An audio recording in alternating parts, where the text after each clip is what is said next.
Assalamu alaikum. This class is regarding a case-based discussion on benzodiazepines. A 55-year-old woman with depression and insomnia presents for an insurance evaluation after a minor car crash. Her motor vehicle crash was a minor fender bender 1 week ago. She did not fall asleep at the wheel.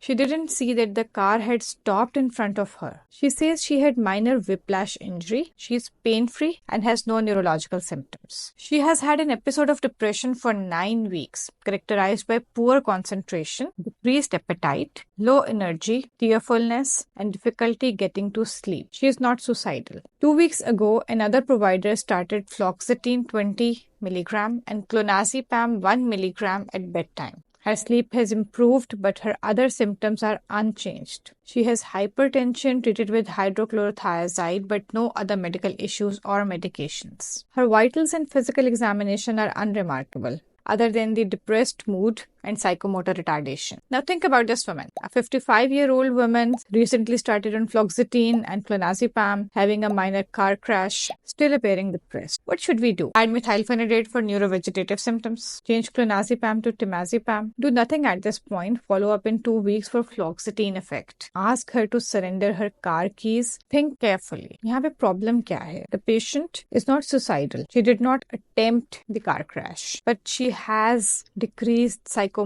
coordination. So changing clonazepam to temazepam is going to improve her symptoms and decrease the incident of car crash. Why? Now, there's a strong evidence that benzodiazepines, the patients under the influence of benzodiazepines are associated with motor vehicle crashes. Specifically, the long-acting or the intermediate-acting benzodiazepines with intermediate metabolites that have longer half-lives, they have continued hangover effect that leads to psychomotor retardation, poor concentration, and ultimately, most commonly manifesting as motor vehicle accidents. Long-acting benzodiazepines are particularly related with motor vehicle crashes the next day because of the hangover effect. It is very important. If the patient seems to be under influence or intoxicated, you should ask the patient to surrender the car keys and do not let them drive. There are certain driving laws associated with use of benzodiazepines and other medications that influence the driving skills of the patient. However, in this case, we can see that the problem was that the patient was taking clonazepam, which was relatively longer acting and is given for generalized anxiety disorder. Whereas this patient mainly is having trouble sleeping. She has symptoms of depression for which she has been started fluoxetine and she has trouble sleeping. That means for insomnia, we can give her some shorter acting benzodiazepine with a lesser hangover effect. So, generally speaking, clonazepam is used for generalized anxiety disorder because it has a longer half-life and it causes less euphoria as compared to alprazolam. Lorazepam is specifically used for panic disorders or phobias. Diazepam for detoxification, midazolam for anesthesia, and temazepam is the specific benzodiazepine that is preferred for insomnia. Why? Because it has a shorter half-life of about 8 hours that covers the sleep disorder but does not cause long-term psychomotor retardation or poor concentration as seen with the longer-acting benzodiazepines. I hope this clarified your concepts regarding benzodiazepines. If it did, please like the video, subscribe and share.